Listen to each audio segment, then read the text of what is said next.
Em janeiro de 2023, Luiz Inácio Lula da Silva voltou à presidência do Brasil depois de mais de uma década fora do cargo. Ele assumiu o governo com um discurso de esperança e reconstrução, dizendo que o Brasil precisava virar a página de crise e entrar em um novo ciclo de prosperidade.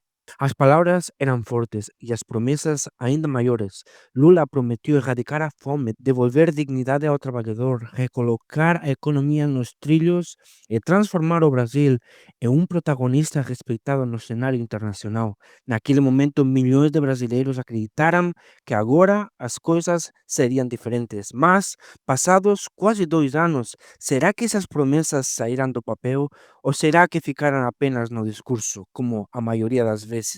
Neste vídeo, vamos analisar ponto a ponto o que foi prometido e o que realmente foi entregue até aqui. Essas foram as principais promessas feitas por Lula no início do governo e que vamos avaliar juntos. Combate à fome e programas sociais, crescimento econômico e valorização do salário, responsabilidade fiscal e contas públicas, política externa e o papel do Brasil no mundo. Vamos ver na prática se o governo Lula está reconstruindo o Brasil ou apenas repetindo velhas fórmulas que já nos trouxeram até aqui. Vamos com a promessa número 1. Uma das principais promessas de Lula no início do governo foi o combate à fome. Ele dizia que, assim como nos anos 2000, o Brasil voltaria a sair do mapa da fome e que nenhum brasileiro passaria necessidade. O problema é que, até agora, essa promessa se resumiu a uma única estratégia: ampliar programas de transferência de renda, principalmente o Bolsa Família. Hoje, mais de 21 milhões de famílias recebem o benefício do Bolsa Família. Isso, sem dúvida, garante comida no curto prazo, mas ao mesmo tempo cria um problema muito maior: a dependência. Em vez de políticas que incentivem o emprego, empreendedorismo e capacitação profissional, a solução do governo foi simplesmente colocar mais pessoas na folha de pagamento do Estado. Bolsa Família não é em si o problema. Programas de transferência podem ser úteis em momentos de emergência. O problema é quando ele vira a política central de combate à pobreza, sem reformas reais que deem às pessoas oportunidades de verdade de sair dessa situação. O Brasil continua com um sistema tributário caótico, que sufoca pequenas e médias empresas, desestimula investimentos e reduz a geração de empregos. Não há uma reforma trabalhista que flexibilize contratações, não há uma reforma educacional voltada para o mercado do futuro, não há incentivo à inovação, ou seja, não se cria mobilidade social. O resultado é previsível. O governo aumenta o gasto público para financiar programas assistenciais, mas não reduz o problema da pobreza. As pessoas continuam presas em um ciclo de dependência, vivendo do benefício e sem perspectiva de ascensão econômica. Em vez de diminuir a pobreza de forma duradoura, Lula está reforçando a ideia de que o cidadão precisa do Estado para sobreviver. Isso pode render capital político, pode render votos no curto prazo, mas não resolve o problema central: como fazer o Brasil gerar riqueza e oportunidades para todos. No fim das contas, o combate à fome virou mais uma vitrine de propaganda do que uma política real de transformação, porque se a fome fosse de fato erradicada por programas sociais, ela já não existiria mais no Brasil depois de quase 20 anos de Bolsa Família. Mas ela continua aí, mostrando que a estratégia do governo é, no mínimo, insuficiente. É, no máximo, uma forma de manter milhões de brasileiros dependentes do Estado para sempre. Outra promessa de Lula foi devolver o crescimento econômico com inclusão social. O discurso era simples: valorizar o salário mínimo acima da inflação, gerar empregos de qualidade e colocar o Brasil novamente nos trilhos do desenvolvimento. Mas a realidade é bem diferente. O salário mínimo até foi reajustado acima da inflação, mas isso não significa que o trabalhador ganhou poder real de compra. Sem produtividade, esse aumento se transforma em mais custo para empresas e mais pressão para o Estado, já que boa parte dos benefícios sociais e previdenciários estão atrelados ao valor do mínimo. Ou seja, o reajuste que deveria ser um alívio para o trabalhador acaba virando mais um gasto público e mais dificuldade para quem contrata. E o crescimento econômico? As projeções do PIB para 2024 e 2025 giram em torno ao 2% anual. Para um país emergente como o Brasil, esse número é uma brincadeira. Com a população crescendo e o mundo competindo por investimentos, precisávamos estar crescendo no mínimo o dobro disso, que realmente reduzir desigualdade e gerar oportunidades. Por que o crescimento é tão baixo? Porque o governo não atacou os problemas estruturais da economia brasileira, não simplificou o sistema tributário, não reduziu a burocracia, não abriu o país ao comércio internacional, continuamos sendo uma das economias mais fechadas do planeta. Ao contrário, o que vemos é aumento de impostos, sinalizações contra o setor privado e um Estado cada vez maior e cada vez mais caro. No fim, o que Lula chama de crescimento com inclusão social não passa de maquiagem.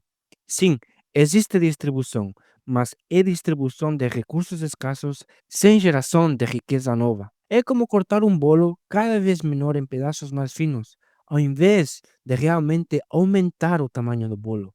E quando a economia não cresce, o salário que sobe no papel perde valor no mercado. O trabalhador continua sem perspectivas e o país continua preso a um modelo que privilegia assistencialismo em vez de produtividade. A verdade é que até agora o governo Lula não mostrou nenhum plano sério para destravar o potencial econômico do Brasil.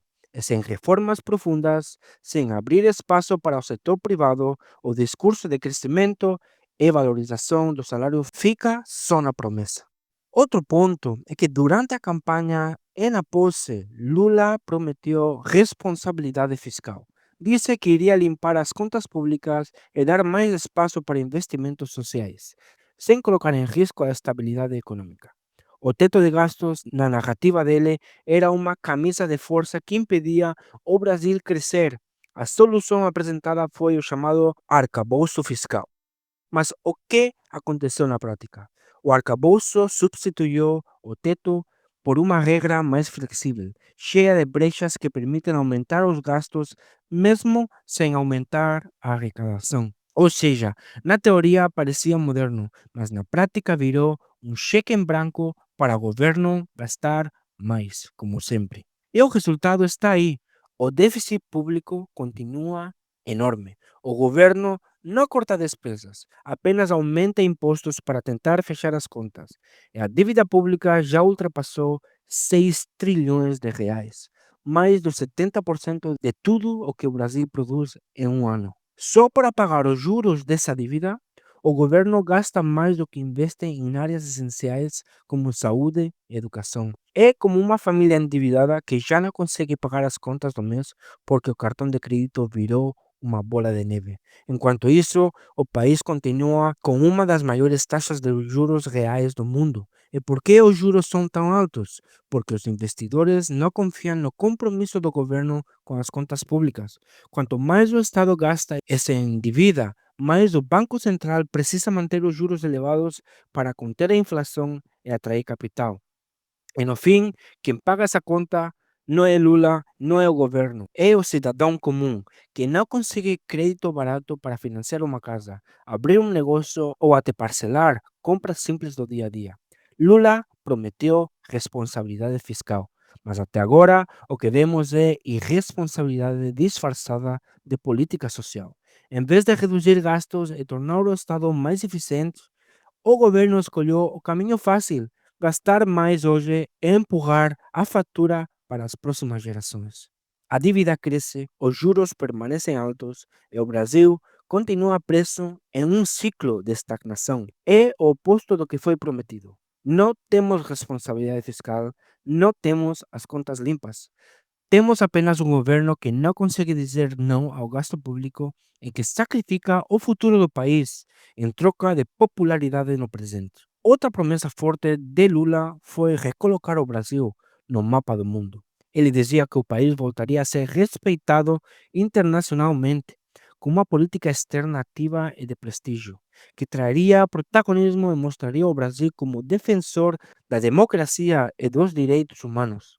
Mas o que aconteceu desde 2023 foi bem diferente. Na práctica, o governo se aproximou de regimes autoritários como a Venezuela de Nicolás Maduro, a Nicarágua de Daniel Ortega e até a Rússia de Vladimir Putin. Enquanto isso, fez críticas abertas de democracias consolidadas como os Estados Unidos e a União Europeia e até Israel. Ou seja, em vez de neutralidade, Lula escolheu um lado. E não foi o lado da democracia. Esse posicionamento gera consequências sérias. Primeiro, afeta a imagem do Brasil como parceiro confiável. Investidores internacionais olham para essas alianças e questionam até que ponto o Brasil está comprometido com a estabilidade e democracia. Segundo, prejudica acordos importantes. O Mercosul, por exemplo, continua travado no acordo com a União Europeia, em parte por causa de falta de clareza na postura brasileira. Além disso, Lula insiste em discursos ideológicos e fóruns internacionais. Em vez de aproveitar esses espaços para atrair investimentos, ele prefere repetir velhos slogans contra o imperialismo e defender regimes que oprimem sua população. Isso pode agradar a alguns aliados políticos, mas não traz resultados práticos para os brasileiros. No fim das contas, a política externa de Lula não trouxe o prestígio prometido.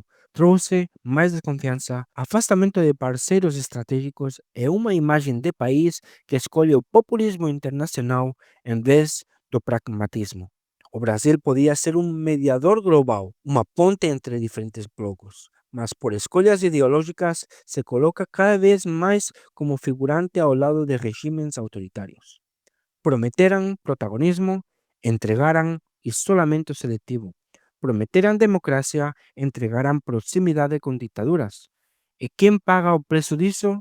Mais uma vez, o povo brasileiro. Depois de quase 2 anos de governo, fica claro que as promessas de Lula ficaram apenas no discurso. O combate à fome se transformou em mais dependência do Estado. O crescimento econômico continua fraco, sustentado por aumentos artificiais no salário mínimo e sem reformas estruturais. A responsabilidade fiscal virou mais endividamento e mais impostos, e a política externa se afastou do pragmatismo e se aproximou de regimes autoritários que nada têm a oferecer ao povo brasileiro. Prometeram reconstrução, mas o que vemos é a repetição de velhas práticas. Mais Estado, mais gasto, mais divisão e menos liberdade. O futuro do Brasil continua comprometido por escolhas que priorizam o poder político em vez do desenvolvimento real da nação. Agora, eu quero saber de você. Você acha que o governo Lula cumpriu algumas das promessas? Ou estamos apenas vivendo mais um capítulo da mesma história de sempre? Deixe a sua opinião nos comentários, eu leio todos eles. E se você gostou deste vídeo, não esqueça de deixar o like, se inscrever no canal e compartilhar para que mais pessoas possam refletir sobre o futuro do Brasil. Nos vemos no próximo vídeo.